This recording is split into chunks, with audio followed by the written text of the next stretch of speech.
دین اور مذہب کی حالت یہ تھی کہ باعث کا بائل نہ تو خالق کے قائل تھے نہ جزا اور سزا کے. بعض خالق کو تو مانتے تھے لیکن جزا اور سزا اور قیامت کے منکر تھے. زیادہ تعداد میں بت پرستی اور ستارہ پرست تھے. بعض قبائل میں آتش پرستی بھی رائج تھی. خانہ کعبہ کو بت پرستی کا مرکز بنا رکھا تھا اور 360 بت کعبہ میں رکھ چھوڑے تھے.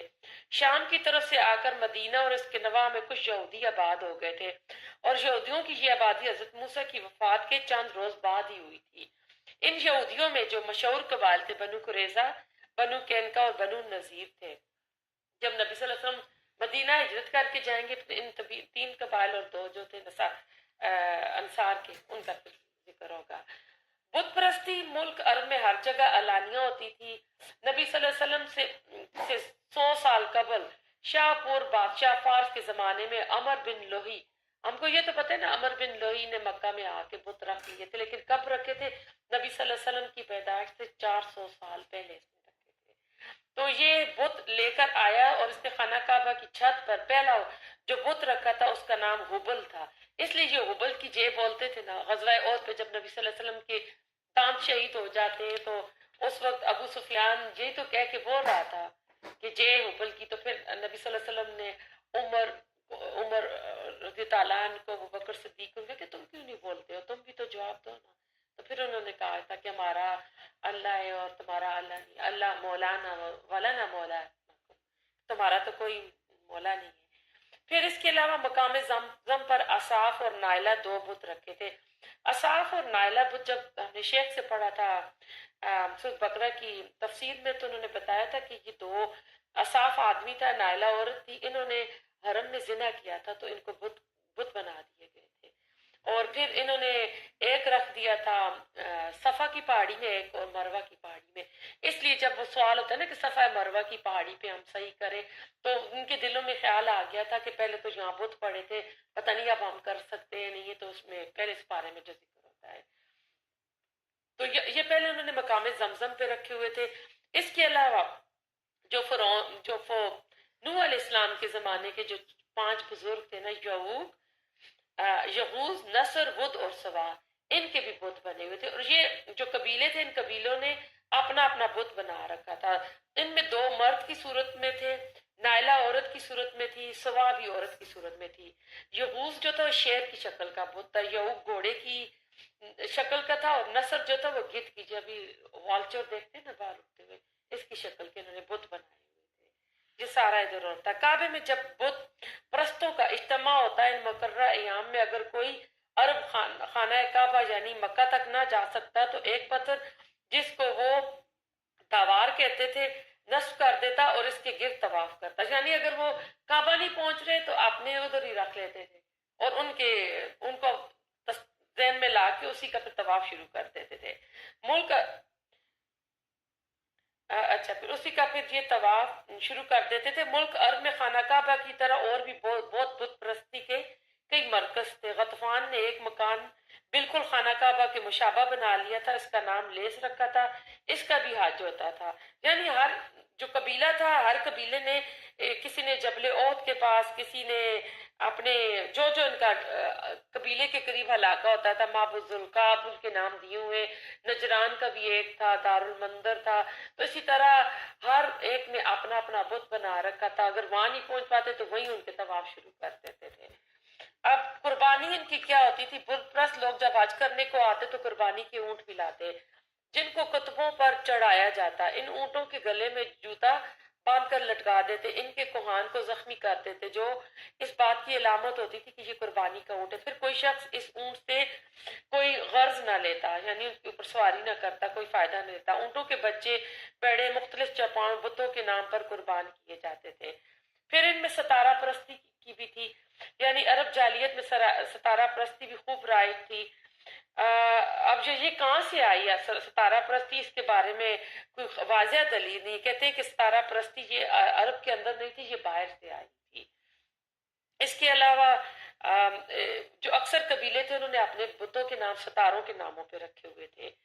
اور پھر یہ طلوع آفتاب اور غروب آفتاب کے بھی ہوتے، ان کو بھی سجدہ کرتے تھے. ریگستانوں میں بسنے والے لوگوں کی توجہ ستاروں اور سیاروں کی طرف زیادہ تھی، ظاہر ہے ان کو وہی چیزیں نظر آتی تھی۔ اس کے علاوہ آگ پرستی تھی، یہ فارس والوں سے، ایران والوں سے مجوسی جو ہے وہاں سے لی ہوگی۔ اس کے علاوہ کہانت جو ہوتی ہے، جو بتا دیتے ہیں، حال وال بتا دیتے ہیں، یہ ہفتہ کیسا رہے گا، فیوچر کا حال بتانے والے، اور اس کو جس کو کہتے ہیں عرب میں کاہن لوگ بڑی کثرت سے ہوتے تھے۔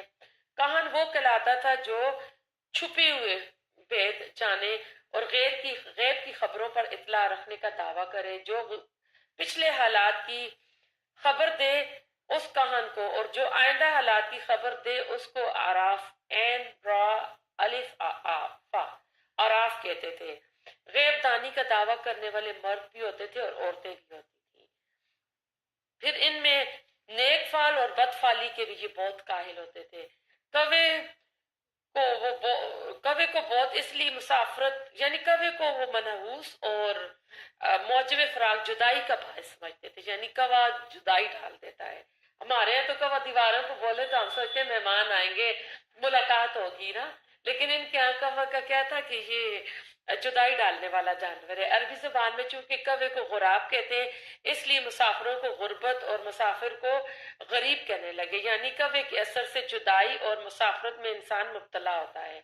الو کو بھی بہت منحوس جانتے تھے، اور آپ پتہ ہے ادھر ویسٹ میں الو کو بہت ہی سمارٹ پرندہ سمجھا جاتا ہے۔ ان کے نزدیک الو بولنے سے موت اور ویرانی ہوتی ہے، الو بولے گا تو کسی کی موت ہوگی۔ اور ہمارے یہاں جو ہوتا ہے نا، جس کے یہاں بات بلی روت ہو رہی ہو تو کہتے ہیں کہ اس کے گھر میں کوئی پریشانی ہوگی، حالانکہ ایسی کوئی بات نہیں ہے۔ بعض لوگ ساحر، جادوگری کا پیشہ کرتے تھے اور شیطان کو اپنا دوست بنانے کے لیے بڑی بڑی ریاضتوں یعنی کوششوں میں اور وظیفوں میں مصروف ہوتے تھے، اور یہ آج ہمارے یہاں بھی بہت ہے۔ ہمارا عامل بابا مرشد، یہ انہوں نے بھی تو یہی وظیفے کاٹے ہوئے، چلے کاٹے ہوئے، تو انہوں نے بھی تو ایک کوئی جن اپنے انڈر کیا ہوتا ہے، اور وہ لوگوں کے ساتھ تعویذ، جادو، یہ ساری چیزیں کر رہے ہوتے ہیں۔ اور آج کل اگر ہم اپنے مارننگ شوز دیکھ لیں تو ان میں یہی کچھ تو دکھایا جا رہا ہے، ہمیں اپنے اصل سے ہٹا کے ان خرافات میں ڈالا جا رہا ہے، حالانکہ جن کی کوئی حقیقت نہیں ہے۔ پھر جنگ جوئی یعنی لڑائی جھگڑے، ذرا ذرا سی اور معمولی سی باتوں پر ان میں جنگ چھڑ جاتی تھی۔ ایک دفعہ جب لڑائی شروع ہو جاتی تو پھر کئی کئی پشتوں اور صدیوں تک وہ جنگ برابر جاری رہتی۔ ان کی لڑائیوں میں کوئی بھی لڑائی ایسی نہیں ملتی جو کسی معقول اور اہم سبب کی بنا پر شروع ہوئی ہو۔ عرب جاہلیت کی لڑائیوں میں سو لڑائیاں ایسی ہیں جو اتنے یعنی سو سال تک چلی، جس میں جنگ بواس آتی ہے۔ مدینہ میں جب آپ گئے تو جو ان کی ایک لڑائی لگ رہی تھی، عبداللہ بن ابی کو تاج پوشی کے لیے وہ نا تیار کر رہے تھے، تو یہ ساری تھی۔ اور ایسا تھا کہ ان کی قبائلی زندگی تھی۔ قبائلی زندگی میں یہی ہوتا ہے کہ جب قانون، رولز، ریگولیشن نہیں ہوتے تو انسان اپنے قانون بنا لیتا ہے، ہر قبیلے کا اپنا قانون، ہر اپنا سردار ہے، اپنا کر رہا ہے۔ اور پھر ایسا ہوتا تھا کہ اگر ان سے کوئی قتل ہو جاتا تھا تو وہ قتل وہ نسلوں تک رہتا تھا، بدلہ در بدلہ، وہ اس کا مار رہے ہیں، وہ اس کا مار رہے ہیں، تو ایک دوسرے کو مارتے ہی جاتے تھے۔ اس طرح کا ایک سچی بات ہے، کچھ کراچی سے لوگ گئے پشاور، تو ان کا کوئی کام کرنے والا ہوگا، وہ انہیں مل گیا تو وہ ان کو لے گیا اپنے پہاڑی علاقوں کو، نہیں آپ آئے ہمارے یہاں ٹھہرے، ہم اپنا علاقہ آپ کو دکھاتے ہیں۔ تو وہاں تو اب بھی وہی کچھ چل رہا ہے۔ تو جب رات کو سوئے تو وہاں گولیاں چلنے لگی، تو ان کو وہ پیچھے پیچھے محفوظ کمرے میں پہنچا رہے، کہنے لگے کہ جی آج سے پتہ نہیں سال پہلے ہمارا ان کا مہمان ہم سے قتل ہو گیا تھا، آج یہ بدلہ لینے لگے۔ تو یہ بات ہے کہ بدلہ لینا ہو تو بدلہ بھی پھر وہی لیتے تھے، انہوں نے ہمارے مہمان کو مارا، اب یہ جا کے ان کا نہیں، یہ پھر ان کے مہمان کا ہی انتظار کریں گے، تو ان کا مہمان بننا بھی کتنا سندھیوں میں بھی چل رہا ہے۔ اچھا، تو یہ ان کا دستور تھا، طریقہ تھا۔ عرب جاہلیت میں یہ بھی رسم تھی کہ جب دشمن پر قابو پاتے تو اس کے یعنی اہل عیال کو قید کر لیتے اور بلا تکلف سب کو قتل کر دیتے، لیکن قیدیوں میں سے کوئی شخص ان کے کھانے میں کچھ کھا لیتا تو وہ قتل سے محفوظ ہو جاتا۔ کچھ اپنی طرف سے رسم و رواج بنائے ہوئے تھے۔ جس کو قید سے آزاد کر دینا چاہتے تھے تو اول اس کے سر کے بال تراش لیتے۔ علم میں لڑائیوں کا بڑا رواج تھا، صف بندی کر کے لڑنا ان میں رائج تھا۔ پھر بھی دیکھیں کچھ اچھی عادتیں بھی ہیں، جیسے ایسے نہیں جانے، گھوڑوں اور ہتھیاروں کی نگہداشت ان کا بہت یعنی خیال رکھتے تھے۔ شمشیر زنی، تیر اندازی، شاہ سواری، نیزہ بازی میں جس شخص کو کمال حاصل ہوتا ہے اس کی بڑی عزت اور توقیر کی جاتی، اس کا نام دور دور تک مشہور ہو جاتا۔ بعض قبائل کو بعض فنون حرب یعنی جنگ کے اور اسلحہ جنگ کے استعمال میں شہرت حاصل تھی، خاص خاص تلواروں، نیزوں، کمانوں اور گھوڑوں وغیرہ کے خاص خاص نام انہوں نے رکھ چھوڑے تھے، سارے ملک میں وہ نام جانے پہچانے جاتے تھے۔ پھر عشق بازی، ہمارے پاس ٹائم ہے نا، کتنے بجے تک کلاس کرنی ہے؟ آپ 15 منٹ بعد بند کر دیں، ہاں؟ کہ میں نہیں چاہتی کہ آپ لوگ بہت بور ہو جاؤ، ہم اتنا کریں۔ جی آئی تھنک 1 گھنٹہ ہو گیا ہے۔ میں یہ عشق بازی جو ادھر سے نا اگلے ویک شروع کریں گے، اور پھر نیکسٹ ویک ہی ہمارا نبی صلی اللہ علیہ وسلم کی ولادت سے شروع ہو جائے گا۔ اور یہ جو ہم آج یہ پڑھ رہے ہیں نا، یہ جاننے بہت ضروری ہے، ان کے کیا طور طریقے تھے، عشق میں کیسے تھے، شاعری میں کیسے تھے، لڑائی جھگڑے میں، اس میں کیونکہ پھر ہم دیکھیں گے کہ نبی صلی اللہ علیہ وسلم کو جب اقرا بسم ربک الذی وحی ملتی ہے، پھر آپ جب ان کو دینی تعلیم دے رہے ہیں، تو وہ قوم جس میں اتنی خرافات، اتنی بری عادت ہے، جن اب بچیوں کا قتل بھی آگے چل کے آئے گا، کہ وہ قوم کس طرح سدھرتی ہے، کس طرح اپنے آپ کو ٹھیک کرتی ہے، وہ سمینا اطانا والی قوم تھی۔ آج تو ہم سن رہے ہیں، کر رہے ہیں، نہ ہم سے حرام چھوٹ رہا ہے، نہ ہم اصل دین میں آ رہے ہیں۔ ہم اللہ تعالیٰ ہمارے حال کی اصلاح کر دے، ہمیں اللہ تعالیٰ عمل کی توفیق دے، اور جو کانفرنس کال میں تھے اللہ ان کو بھی دے، اس کی جزا بہترین دے۔ تو ربنا تقبل منا انک انت السمیع العلیم وتب علینا انک انت التواب الرحیم۔ سبحانک اللہم بحمدک نشہد ان لا الہ الا انت نستغفرک ونتوب الیک والعصر ان الانسان لفی خسر الا